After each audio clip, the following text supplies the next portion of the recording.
Hi there, Sharon Horne-Ellstrom here. Welcome to day 82 of our Be a Better You annual challenge. Today we are talking about communication, of course. Communication all this month. We're focusing on that area of the life framework.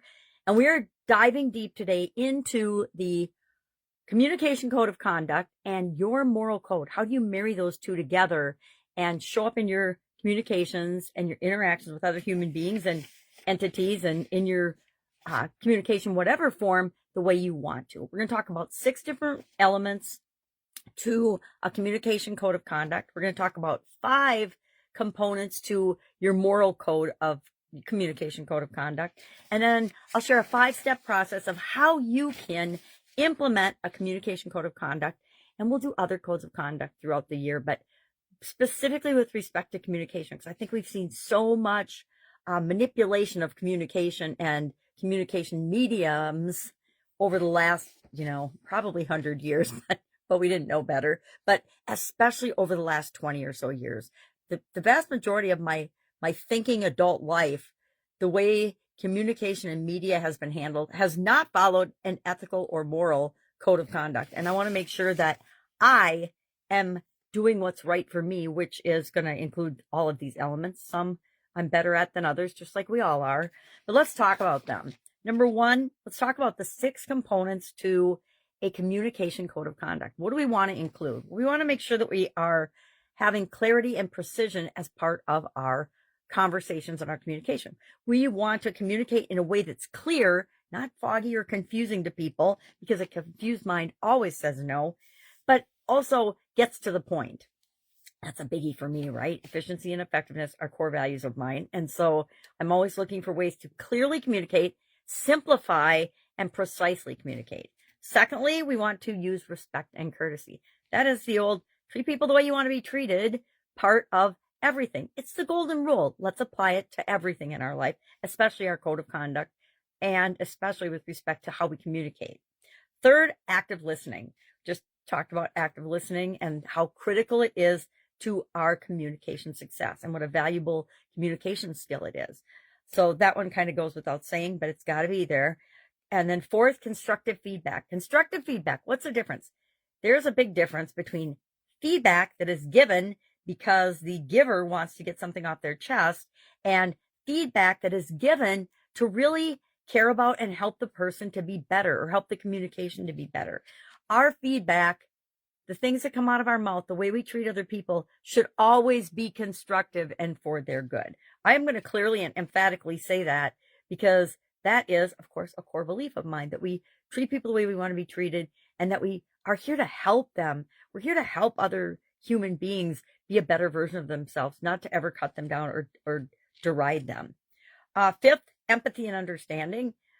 We need to put ourselves in other people's shoes and really communicate to understand it. And that has to be built in as an element of our code of conduct so we don't forget it.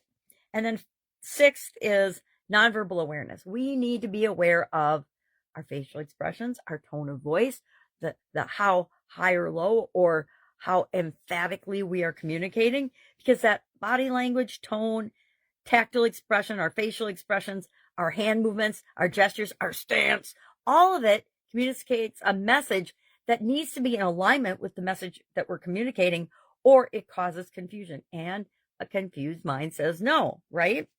So our communication code of conduct has the guidelines of how we want to, and the elements of how we want to show up in our communication, and our communication in our personal life, as well as our communication in our professional life, or communication in our social life, no matter what the medium, whether it's written, verbal, nonverbal, or spoken. We want to make sure that we're including these elements and considering them in a way that we want to show up in the world. And that kind of ties into our moral code. Our communication moral code takes all of this a step further and adds our personal values and beliefs and wishes and objectives onto our communication code of conduct, so that we're in alignment with who we really are in how we show up.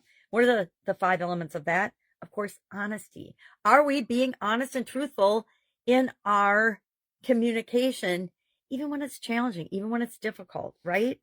Are we being accountable? Are we taking accountability for our listening to understand, for our empathy, for all our behaviors in the code of conduct. Because guess what?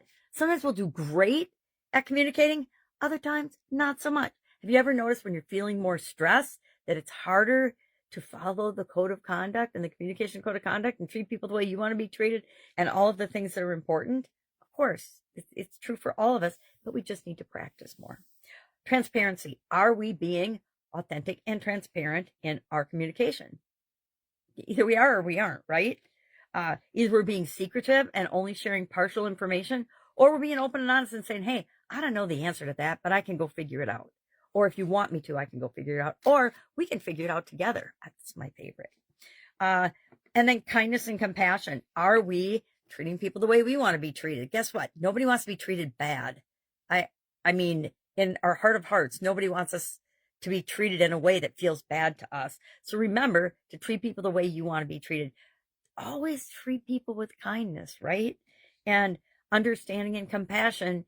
And that's what you'll get back in return. And then finally, the fifth element of our moral communication code is consistency. Are we consistent? Are we the same across all types of communication, across all groups that we communicate with? If we're not, we've got an authenticity and a consistency problem.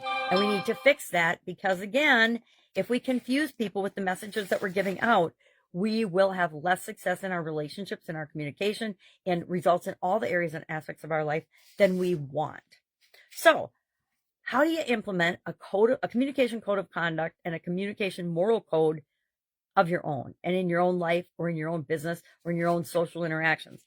Well, step one, do a self-assessment. Ask yourself, in my communication, reflect on your communication experiences and identify your strengths and weaknesses. I like to do a SWOT analysis on my communication: strengths, weaknesses, opportunities, and threats. If I am not following my personal code, that is a threat to my successful communication. But that's my nerdy engineering side. I like SWOT analyses. So number two, we need to define our core principles. What core values and core things are most important to us?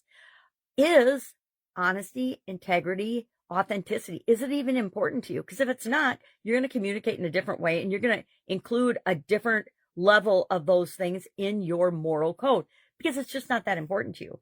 Depending on how deep or how superficial you are, that will determine how much of each of the different elements, the 5 elements that you include in your moral code aspect of your communication code of conduct. Obviously, and I'm going to say this without any apologies, our mainstream media has diverted dramatically from their original communication code of conducts and from their moral code of conduct for communication. It's right in our faces if we so choose to look. And when we so choose to look and see what's really going on, we usually click the button and turn it off, or push the button or click the clicker. Third step is to, of course, apply and test and practice the different elements that you're adding to your code of conduct and your moral code.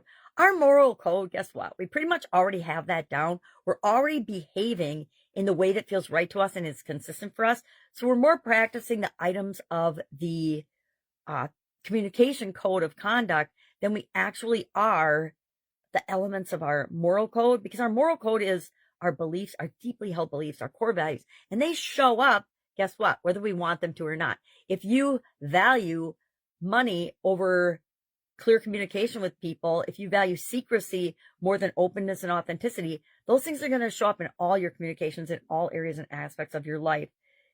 And so we want to test and tweak those things to get us better results. So the fourth step of the process after we start trying things on is see how it's going. Ask trusted people or colleagues and ask them for feedback. Hey, I've been doing this in my communication. Have you even noticed? Or do you think it's working? Do I think I need to go further in the direction of authenticity and openness? Do you think I need to step it back a bit because I'm sharing way too much? Let me know.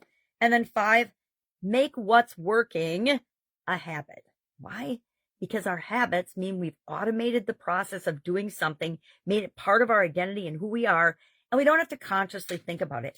It's hard when you have to consciously think about your communication code of conduct, right? Because you have to go through all the steps and think about it and have a little checklist or whatever works for you.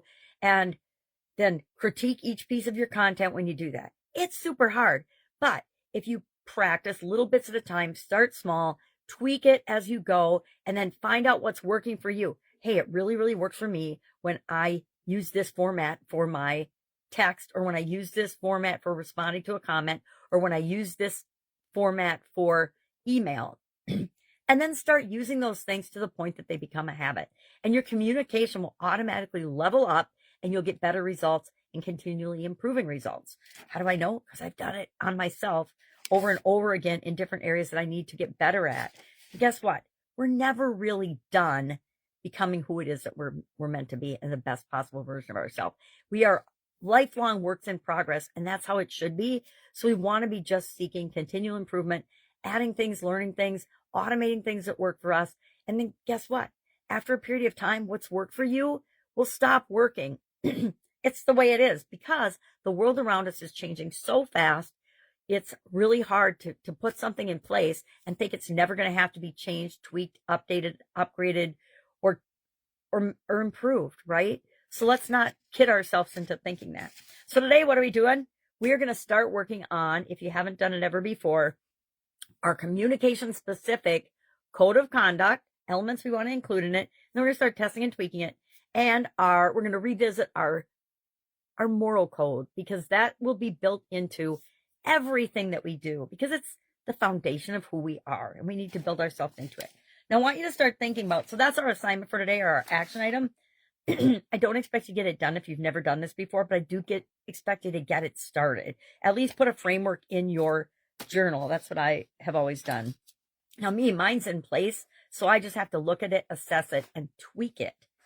And in some areas, I need to tweak it, because I've noticed my communication code has slipped in a couple of areas, especially when it comes to political posts and things. And I think that it's coming to the time where I just need to time out and stop myself from all commenting on anything political whatsoever, because it doesn't matter, right? It doesn't matter what I think or say out there. It matters to me, but it doesn't matter to anybody else. So why am I wasting my time and energy? But today, the thing I want you to start thinking about is, ask yourself this question: what communication area is most important to me this year? Because we're going to start the ideas process tomorrow, and I want you to just start pre-thinking about, okay, what is my most important communication area? Because that's what we're going to set and use the ideas framework on, and focus on and work on a little bit at a time for the rest of the year, so that you can make sure that you achieve your biggest communication goal and objective this year. All right. Have an awesome day. If you have any questions, all you have to do is ask. Otherwise, I'll be with you tomorrow.